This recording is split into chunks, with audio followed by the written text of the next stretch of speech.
இளையவளின் இடையொரு நூல படித்திடவா பணிவிடும் இரவந்து ஆயிரம் இடைவெளியதற்கு சொன்னவர்க்கு உன்னாட ஒரு விடுமுறை எடுத்தால் என்னை தீண்டக்கூடாதென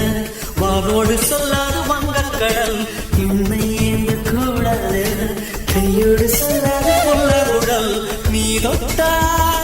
நிலவில் கரைகளும் நீங்குமே